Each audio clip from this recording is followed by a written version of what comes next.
आपको उसकी चिंता नहीं है, बस थोड़ा शरीर में कष्ट होने के कारण बस हमारे मस्तिष्क पर जोर नहीं दे सकते और ज़्यादा बोल नहीं सकते, इसलिए आप लोगों से क्षमा मांगने के लिए हम यहाँ हैं। और जितने भी श्रोता भाई बहन आस्था चैनल पर लाइव देख रहे हैं, सोशल मीडिया पर सुन रहे हैं, उनसे भी हम क्षमा चाहते हैं। आप कथा अगर हमको थोड़ा बहुत भी आराम अगर लगता है तो हम आगे की कथाएं करेंगे, नहीं तो जो कथाएं आगे भी बिलासपुर और आलेकोसा छत्तीसगढ़ ये भी कथाएं कैंसिल हो जाएगी। हर हर महादेव। जैसा कि हम सभी को पता है, पंडित प्रदीप मिश्रा जी की तबीयत अचानक खराब हो गई है। किसी ने पंचमी के दिन उन पर गुलाल के साथ नारियल फेंक दिया था, जिससे उनके सर पर, उनके ब्रेन पर गंभीर चोट आई है, स्वेलिंग आ गई है, जिसके कारण डॉक्टरों ने उन्हें आराम करने के लिए बोला है, माइंड पर ज़्यादा प्रेशर नहीं डालने के लिए बोला है और रेस्ट के लिए बोला है, जिसके अंतर्गत मनासा की कथा को निरस्त कर दिया गया है। गुरुदेव आप देख सकते हैं पांडाल से नीचे उतरते हुए सिर्फ 10 मिनट के लिए वो सिर्फ इतना बोलने के लिए आए थे कि इस कथा को निरस्त किया जाता है, मेरी तबीयत सही नहीं होने के कारण, बस मात्र इतना बोला और सबकी आंखों में आंसू आने लगे। उनकी तबीयत को लेकर के लोगों में बहुत चिंताएं वहाँ देखी गई, भक्त बहुत ज़्यादा रो रहे थे और बस यही दुआ कर रहे थे कि गुरुदेव की तबीयत सही हो जाए। पर कुछ भक्तों में आक्रोश भी था, क्योंकि उन्होंने 5-5 हज़ार रुपये के टिकट लेकर के वो बैठे थे, ए पांडाल, बी पांडाल, सी पांडाल इस तरह से बना रखे थे और 5-5 हज़ार रुपये के टिकट लेकर के बैठे थे। तो उन्हें बहुत दुख भी हो रहा था कि अगर जब पता ही था तो कलश यात्रा क्यों निकाली गई, और जब यजमान लोगों को पता ही था कि ये हो सकता है कि कैंसिल हो जाएगी, बाद में भी कहा था, तो क्यों कलश यात्रा में भी पैसे लिए गए, क्यों कलश यात्रा भी निकाली गई। तो आप देख सकते हो कि किस तरह से लोग रो रहे हैं। ये कितने ही दिन पहले यहाँ आकर के बैठ गए थे, 2 से 3 दिन पहले, और फिर जब पता चलता है कि नहीं हो रही कथा, चिलचिलाती गर्मी में, इतनी गर्मी दोस्तों कि आपको बयान नहीं कर सकती हूँ मैं शब्दों से, बहुत ज़्यादा गर्मी थी, बहुत लोग परेशान हो रहे थे, फिर भी गुरुदेव की कथा सुनने को तत्पर थे और नहीं कथा हुई। तो आप इनकी हालत देख सकते हैं, सुनते हैं कुछ लोगों के। और उनकी कथा कैंसिल होने से सभी रो रहे हैं, सबकी आंखों में आंसू है, सब मायूस हो गए हैं, हर कोई अपनी आंखों में आंसू लिए यहाँ से जा रहा है, सबकी आंखें नाम है, चाहे बड़ा हो चाहे बच्चे हो।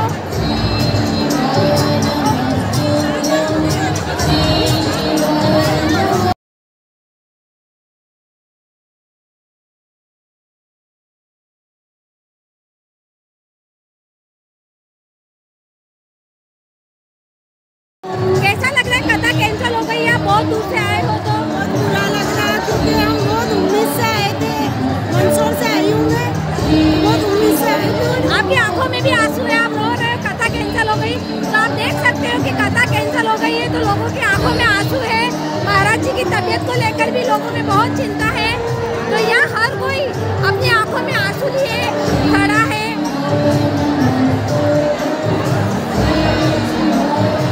कैसा लग रहा है? कथा कैंसिल हो गई है, बहुत दुख हो रहा है।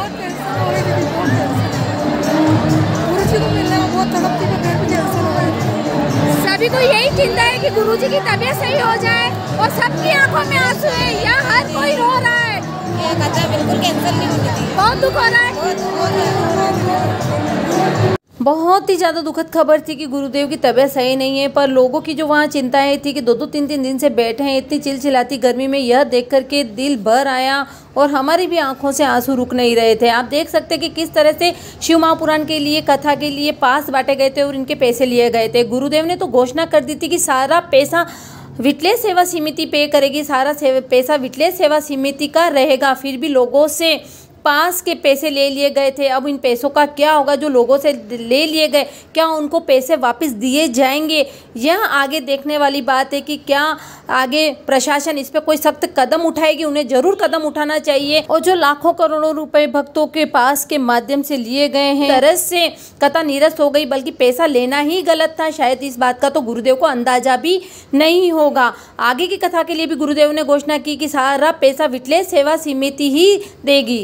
जब गुरुदेव का दिल इतना बड़ा है कि जितना खर्चा होगा विठलेश सेवा समिति की तरफ से किया जाएगा, तो फिर वहाँ के लोगों ने अपना दिल छोटा क्यों किया मनासा वालों ने ऐसी हरकत कि भक्तों के पैसे भी ले लिए, कथा भी सुनने को नहीं मिली और भक्त इतने परेशान हुए वो अलग। तो जब गुरुदेव को पता चलेगी ये सारी बातें तो कितनी उनको ठेस पहुँचेगी। प्रशासन को ठोस से ठोस कदम उठाना चाहिए और जिन लोगों का पास के माध्यम से पैसा लिया है उन्हें वापस ज़रूर लौटाना चाहिए। अगर आप भी महादेव के सच्चे भक्त हैं तो इस वीडियो को ज़्यादा से ज़्यादा शेयर करें, जिससे दुकानदारों का पैसा जो वहाँ दुकानें लगाई गई थी उसका पैसा जो लिया गया है, बाकी सारा जो पैसा लिया गया है भक्तों से भी पास के माध्यम से, वह वापस भक्तों को लौटाया जाए। सुनते हैं कि गुरुदेव ने दर्द भरी आवाज़ में क्या बोला था। चैनल को आप जरूर सब्सक्राइब करें। ये मंदिरों का नगर है जहाँ कथाकार कथा करना पसंद करते हैं, कथा कहना पसंद करते हैं। पीछे महादेव की होली सीहोर की हुई, महादेव की होली आष्टा की हुई। आष्टा की महादेव की होली 29 तारीख को हुई, जिसमें गुलाल की जगह कोई नारियल फेंका गया, जिसके कारणवश ब्रेन में थोड़ा सा दिक्कत आ गया है। तो जो गुम्मा, जैसे कि चोट लगती है तो गुम्मा ऊपर उठता है, तो अंदर की ओर चोट लगने के कारण अंदर सूजन हो गई है ब्रेन में। तो डॉक्टरों के हिसाब से माइंड पर ज़्यादा जोर नहीं दे सकते और लगातार दवाइयों पर भी थोड़ा सा रहना पड़ेगा। तो जब तक डॉक्टर परमिशन नहीं देते तब तक कथा हम कर नहीं सकते। आप हमारी जीजी हो और आप हमारे जीजा हो, एक भाई के दर्द को आप तो जानते हो। तो मुझे उम्मीद है कि आप सब यहाँ पहुँचे, आप लोगों को कष्ट हुआ और केवल हमारे वचन को निभाना था, इसलिए हॉस्पिटल से छुट्टी कराकर मैं आज आप लोगों के बीच में आया हूँ।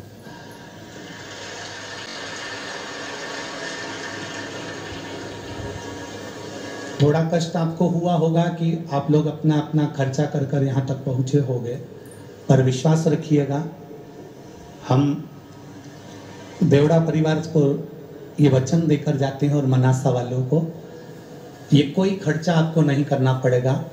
अगले वर्ष विठलेश सेवा समिति इस कथा को करने के लिए इन्हीं यजमान के पद पर हम आएंगे। हमारे कलेक्टर महोदय, SP, SDM, TI, SSP, SP, commissioner, यहाँ के विधायक, यहाँ के सांसद, यहाँ के नगरपालिका अध्यक्ष, यहाँ के अध्यक्ष महोदय, ये सब बहुत सुचारू रूप से उस कथा का आयोजन करेंगे और उसका खर्चा पूरी विठलेश सेवा समिति उठाएगी। आपको उसकी चिंता नहीं करना, बस थोड़ा शरीर में कष्ट होने के कारण बस हम हमारे मस्तिष्क पर जोर नहीं दे सकते और ज़्यादा बोल नहीं सकते, इसलिए आप लोगों से क्षमा मांगने के लिए हम यहाँ आए।